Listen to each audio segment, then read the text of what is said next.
Bonjour, donc nous allons regarder ensemble le fonctionnement de votre système de chauffage Truma Combi, donc chauffe-eau chauffage, avec un bouton de commande classique.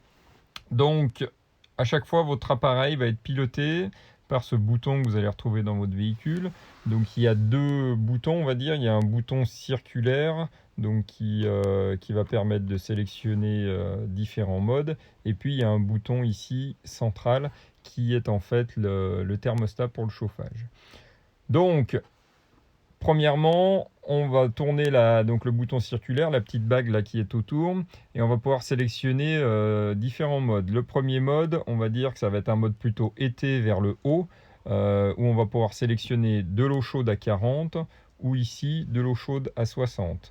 Donc un cran vers le haut, eau chaude à 40, et un deuxième cran, eau chaude à 60. Donc voilà, ça c'est ce qu'on appelle le mode été, puisqu'on n'active pas le chauffage et on reste simplement en chauffe-eau. On voit qu'on a deux lumières qui sont allumées. Une lumière verte qui indique le système donc, est en route et une lumière orange ici qui va indiquer que l'eau est en préchauffage. Ça veut donc dire qu'on n'a pas atteint la température demandée. Là, on est sur 60, donc on n'a encore pas atteint les 60 degrés. Ou ici, on n'a pas atteint les 40 degrés. Donc il faut bien, si vous voulez aller prendre la douche, attendre que le petit témoin orange soit éteint avant d'aller prendre la douche pour avoir suffisamment d'eau chaude. Si je reviens sur 0, donc point milieu, là j'arrête mon système. Après, si je fais un cran vers le bas, là je vais activer mon chauffage seul. Donc on n'a pas le chauffe-eau, c'est un mode qu'on va utiliser si vous voulez partir l'hiver ou avec des températures un petit peu plus fraîches, si vous n'avez pas d'eau dans le véhicule ou si vous ne voulez pas activer le chauffe-eau par exemple pendant la nuit, vous pouvez mettre que le chauffage et là à ce moment-là, ce bouton-là va rentrer en fonction et on va sélectionner de 1 à 5, donc on lit dans la petite lumière verte, de 1 à 5, le thermostat pour la température qu'on veut, en principe aux alentours de 2 et 3, on est sur une vingtaine de degrés. Donc voilà pour le système de chauffage. Et après, tout en bas, là on va être en mode chauffe-eau et chauffage. Les deux sont actifs. Et là on n'a pas le choix, on fait de l'eau chaude à 60. Donc voilà, on va avoir la petite lumière orange aussi qui va se mettre en fonctionnement pour nous indiquer que l'eau est en préchauffage. Et là, on revient à 0 pour le couper. Donc voilà, un mode été vers le haut, un mode plutôt hiver vers le bas pour l'activation des différentes fonctions.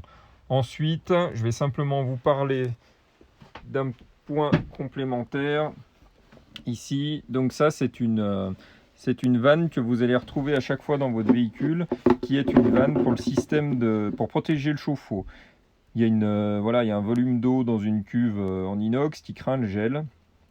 Donc il y a cette soupape qui est une soupape automatique qui va se retrouver sur le plancher du véhicule et qui, en cas de température fraîche aux alentours de 4-5 degrés, va se déclencher. Donc c'est le petit curseur ici, le petit curseur bleu qui va en fait qui va sortir de son logement quand la vanne va s'ouvrir.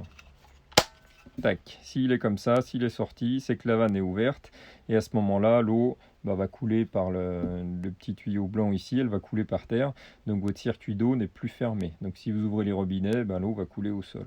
Donc ça, il faut faire attention à bien la fermer et donc hop, de bien l'enclencher pour que votre vanne et que votre circuit soient fermés. Si vous voulez l'ouvrir manuellement, parce que vous souhaitez vous vider l'eau, vous revenez de vacances, de week-end, etc., vous voulez purger votre réseau, à ce moment-là, vous tournez le papillon au-dessus, là, comme je l'ai fait, hop, faites un petit quart de tour, et là, on met notre système en purge. Si je veux le refermer, il faut bien revenir en position initiale et réenclencher le petit bouton bleu. Voilà, donc avec le système Truma, vous avez toujours cette vanne qui nous surprend à certains moments puisque une nuit un petit peu fraîche, si on n'a pas mis de chauffage dans le véhicule, s'il est stocké chez nous, elle peut s'ouvrir et puis après c'est la surprise le matin puisque quand on ouvre le robinet, ça coule par terre.